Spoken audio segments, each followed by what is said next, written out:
Alright guys, it says I am live. I am live on YouTube for the 15th time. Episode 15 of Hanging with Dave. First time to the channel guys, make sure you give me a thumbs up if you like what you're seeing here today. Give me a thumbs down if you did. And there's a comment section which I'll be going through here shortly. I do it every weekend on the live show here. I'll go through the comments and I answer them the best that I can. Make sure you hit that lonely little subscribe button and that notification bell if you're new to the channel and you'd like to know when I go live next time I put out a video, which is usually once a week I put out a tech video. Then I got a Berlin walkthrough I put up twice a week usually, try to. Just a little disclaimer here before I get started too far into it. I enjoy me a cold Budweiser here on my day off while I do the live stream. Also, I'm a truck driver by trade, so you may hear a cuss word here or there or something like that. So, forgive me for that. And if you don't like the drinking and you don't like the cussing, I'm sorry, but it happens from time to time here on the show. I try to keep it all to a minimum. I was looking for some decent products that was on a budget for this week to go through, but I really couldn't find much. AMD is releasing the Threadripper. A new Threadripper chip, and then the big Navi GPU should be coming out here, which I got a release date on them. That's going to be competing with the 2080 Ti, which ain't really budget related either. But, that's about all I could find for today's news. So let's get into it here and see what we got. First thing, because it's how I got it titled. We got the AMD 64-core Threadripper 3990X review. This is from Tom's Hardware. The links to the two articles I got for today will be linked in the description if you'd like to read more about them. They actually got a review of this thing out. And this is why I really don't care to talk about this, because it's way above what my channel is revolved around, but you're looking at $4,000 for a processor. For $4,000, you could build you a pretty good gaming system, I tell you. But it is a $4,000 processor, but you're also looking at 64 cores, which is going to be 128 threads. I seen an article earlier this morning, that people was hitting like 5.5 gigahertz on this processor, 64 cores, 138 or 128 threads, which this is, this is a Threadripper, so it's still consumer based. This ain't like a Xeon or anything like that. This is consumer based. For 64 cores, 28 threads, is it worth the $4,000? Depends on your workload and what you plan on doing with your system. Like I said, the links, the description's linked below. You got 64 cores, 28 threads. The base is 2.9, boosts up to 4.3. L2 cache is 256 megabits. PCIe, you got 88, Gen 4, 72 usable. And it does run on quad channel DDR4. And TDP is 280 watts. So that's pretty high wattage on that. But for what you're getting, it'd be kind of hard, it is what it is. For you're paying about $62.34 per core. That's pretty massive. If you'd like to see more detail about this processor, the link's in the description. And it goes into the architecture of it and what changes on it and whatnot. Basically, you're probably at 3700X with more cores than the 3700X, making it up to what it is. That's basically how they do that in the processing of it. They do have some pluses and some negatives. Competitive for core pricing, excellent rendering performance, overclockable. NDIM solder, PCI Express 4 support, ECC support. The negatives against it is the benefits of a narrow cross section of workloads. Like, something this big, you're going to need a particular workload to need this many cores and this many threads. But it's nice to know it's available if you need something like that. Next thing we got here for today. Whoops, wrong page. Go the other way, Dave. There we go. AMD announces Turing-Killer big Navi GPUs. Y'all seen me talk about, and I'm sure you guys have seen on other channels about the 5600 XT, 5700 XTs, 5700s, the 5500s, the new big Navi GPUs. They're supposed to be taking on the big boy. They're supposed to be taking on the 2080 Ti or the 2080, the 3080 when it comes out, which I'm pretty sure that's going to be the name of the next one coming out from NVIDIA. But these things are supposed to be March the 5th of 2020, which is about, what, a month away? A little less than a month away. And, AMD's stepping up the game. They usually base their products, as far as the GPU goes at least, they usually base them in where most people spend their money. It's usually the more budget-ended stuff. But now it looks like they're going to be taking on the big boys and trying to get some foothold in the big section of the 2080. And try to bring the, hopefully when they do launch these things, it's going to, hopefully it's going to bring down the price of the higher end cards where somebody can actually afford them. I mean, 2080 Ti is actually looking at buying one, and they're still going for over $1,000. And it's hard for me to come up with $1,000 just for a graphics card. I mean, this is one part of your system. $1,000 is pretty good price. Which I'll get into that because, yeah, I'll be talking about that towards the end of the live stream here today as well. Because I did get my X470 motherboard installed. So basically the only thing left in my system to upgrade now, since I did the CPU, I did the RAM, and I did the motherboard. Basically the only last upgrade I got to do is my GPU.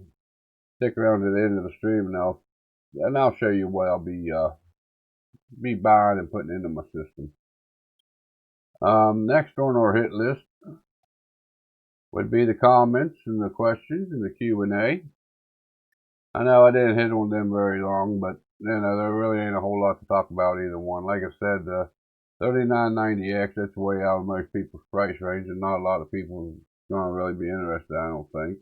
The big Navi, there really ain't a whole lot of information on it, besides, they're going to be competing in the high-end market instead of just the low-end like normal.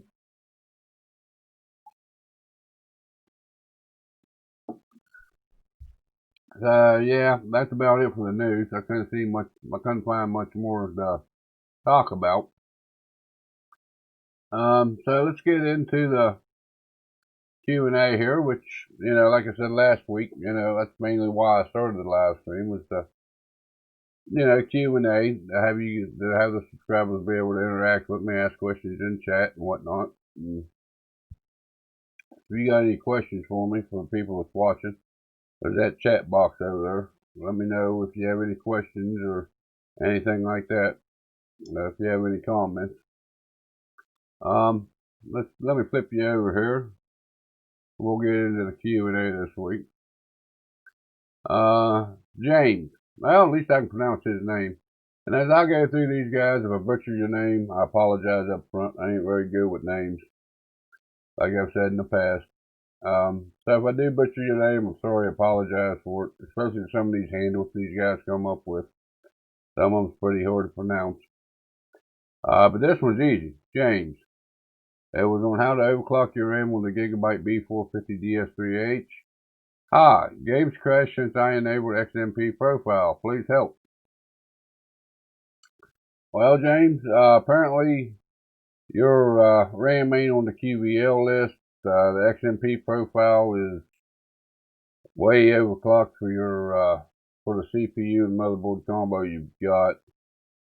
A lot of times you can take take a snapshot whenever you enable your XMP, and you can manually put them in, and it will, and you usually run them. But for some reason, some motherboards, and I found that quite frequently with the B450 DS3H, it don't like to run XMP. For some reason, you can take the same settings and type them in, and it runs fine. So James, it's an unstable RAM overclock is what's causing your crashes. You know, just go in and, like I say, that'd be a good starting point. You know, start out by manually typing them in, and if it still crashes, knock it back a little bit till you find a stable overclock. But thanks for watching, and thanks for the comment, James. And we have Adordan, I guess is the way you pronounce that. How to update the BIOS on the Gigabyte B450 DS3H motherboard. If I have F2, I can go to F32 and then F50. Well, by looking at the web page here, that's exactly right. That's the way you do it. He's on F2 down at the bottom. If you go up to F32, because everything above 32 says you have to do the same thing as F40, which to get up to F40, you have to have at least F32. So if you update to F32, you can take it all the way up to F50. You can skip all the other ones in between. So yeah, if you go to F32, you can take it straight up to F50. Thanks for watching, and thanks for the comment. Julio Sunji, I guess. Cooler Master Box Q300 build guide for 2019. Why are you building in an interrogation room, though? Well, that's the way my spare bedroom's set up in the home, and that's where I worked at. That's where I do this where I do the live stream at. That's where I work on my computers at. And I've been wanting to do some improvements to the room to make it look a little bit better, but just haven't had the time to do so. But thanks for watching, and thanks for the comment. And yeah, you're right, it does look a little bit like an interrogation room. I'm going to start working on that. I got a lot of stuff I want to start working on, just trying to find the time to do it. GMFG. It's on how to update the BIOS Gigabyte B450 DS3H motherboard. He says, thank you. This was a great step-by-step I needed. He also watched the other Gigabyte BIOS update for the Ryzen 3000 series CPU. And he says, thank you for the video. Definitely needed this step-by-step.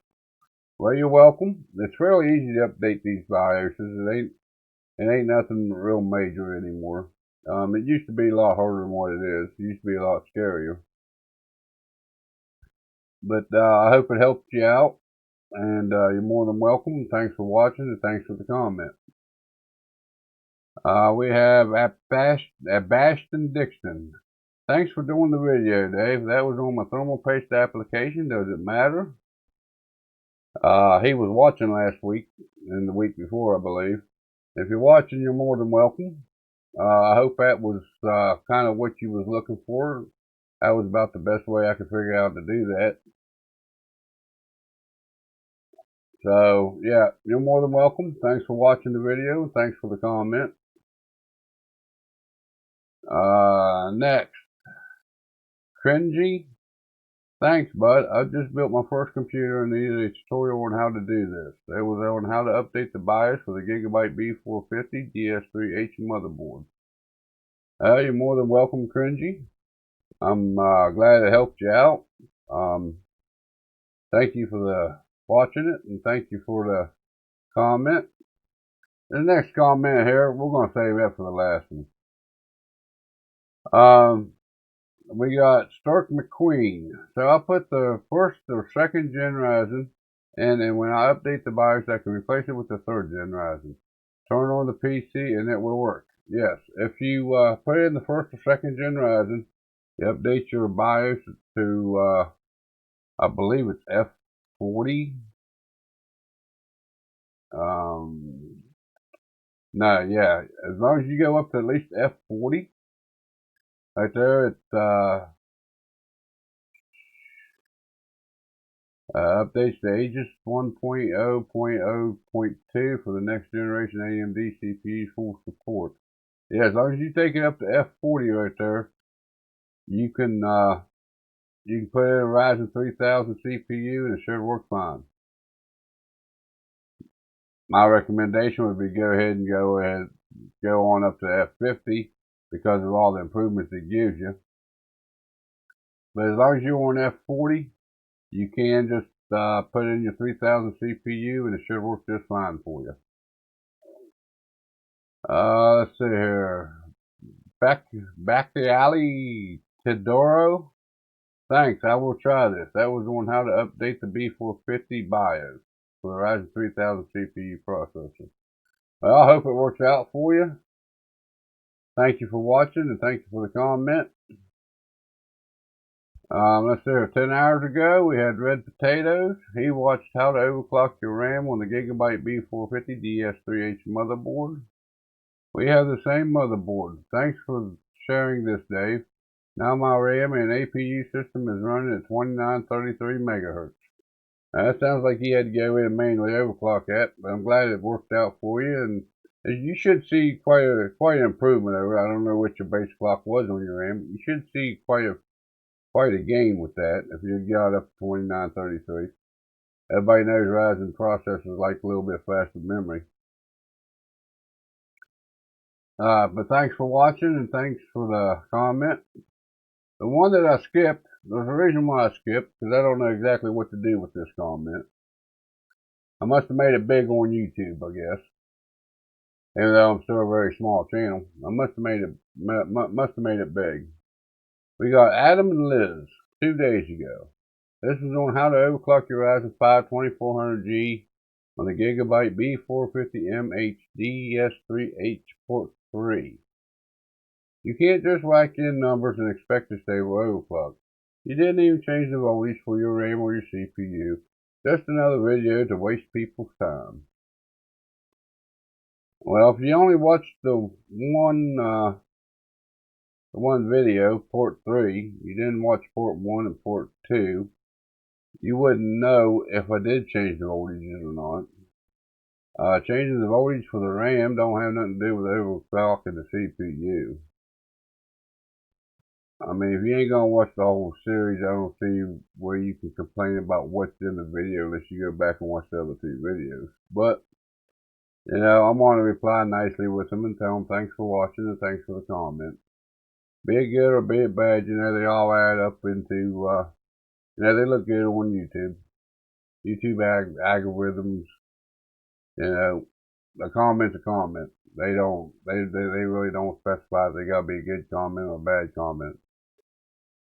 And why I saved this one for the last is because I'm not really sure what the answer to this one. Like I said, I must have made it big time on YouTube. I got my first take comment or someone that really just says I'm wasting people's time with what I do.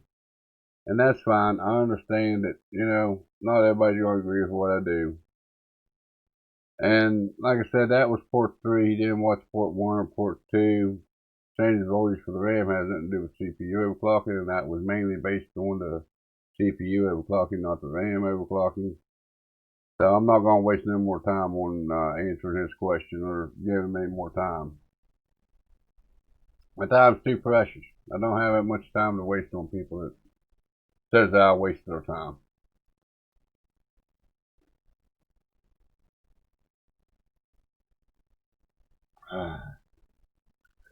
But I think that's going to pretty well do for today, guys. That's about all I got. Nothing's came in through the comments that I've seen. You know, it's been a pretty slow week here for the channel. We have just about hit, what is it? We've hit 269 subscribers, I believe I hit this week. As the community is growing, oh no, I hit 270. Let me switch over here. We actually hit 270. It was just 269 a few minutes ago. So it is growing. I'm getting about 26 subscribers per month, which ain't bad for a small channel like I've got. I'm getting about 946 views in the last 48 hours. But that's due to the weekend. You know, weekend I usually do a little bit better. So the community is growing. You know, I hope more people can start tuning into the live show and adding to it and whatnot. But I guess it'll happen in time, just like the subscriber growth is.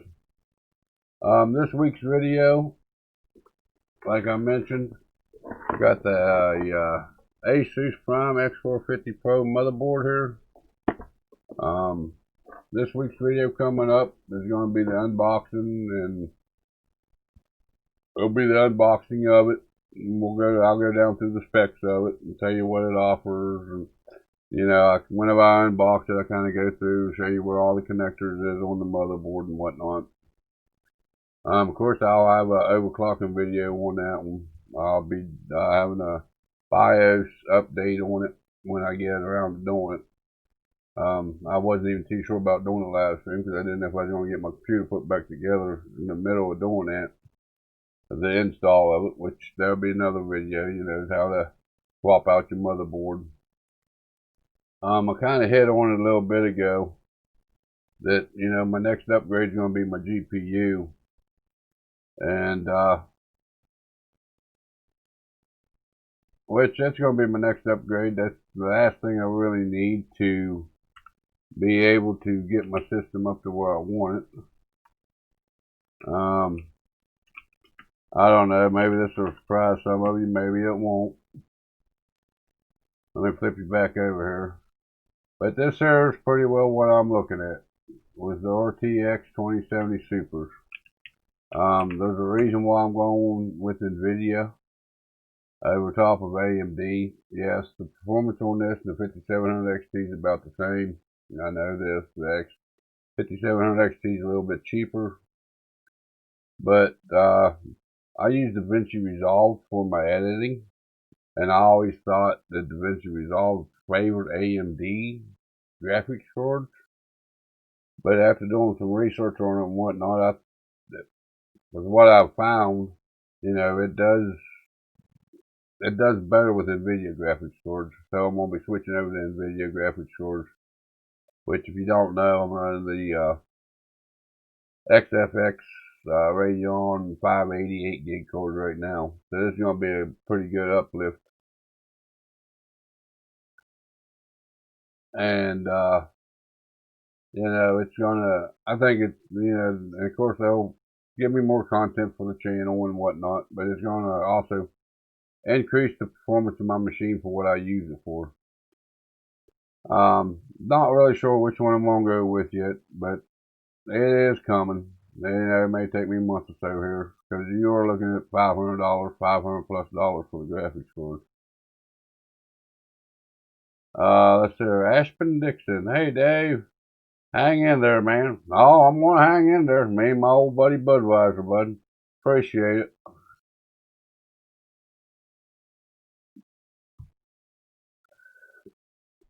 And just back to that comment, I'm not really sure on how to handle that. I haven't got comments like that before. A lot of people say to ignore them. I got 2 people watching besides me, so I gave me a few seconds of fame. Okay, on a very small YouTube channel. There it is. But I'm going to be like a duck in water. I'm just going to let it roll off my back. I know that I can't please everybody. I don't want to have the haters out there. So, yeah, and they're going to say what they're going to say. But I think it's going to wrap it up for the day. I know it's only been about 25 minutes or so here. But, like I said, I got 2 or 3 different videos I'm already starting to film, and one I'm editing out for this week. And I need to get that done up. I need to get some thumbnails created, and I'm taking out one guy's advice. I'm trying to do a little bit better with my thumbnails and whatnot. I mean, I got a 10% click-through rate, whenever YouTube puts some videos out there, or they push them out to somebody, I got about a 10% click-through rate, which seems to be pretty good. But I think improving my thumbnails would do a lot better. I'm just trying to, I'm looking at other YouTubers, seeing how they're doing their thumbnails and trying to create better thumbnails and whatnot. Instead of just taking a clip out of the video and throwing some words on it and throwing it out there as a thumbnail. I don't know. We'll see what I can come up with, I guess. That's taking me a little bit of time trying to figure out how to do it and whatnot. But that's going to do it for the day. I'm going to wrap it up here, guys. If you're new to the channel, make sure you hit that subscribe button. Turn on that notification bell. There's that comment section below. You know, give me a thumbs up. It helps a lot. You know, there's that dislike button. Hit it too.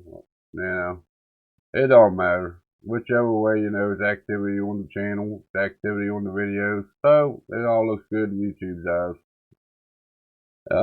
With that being said, though, you all have a good day, and I'll see you in the next video or live stream.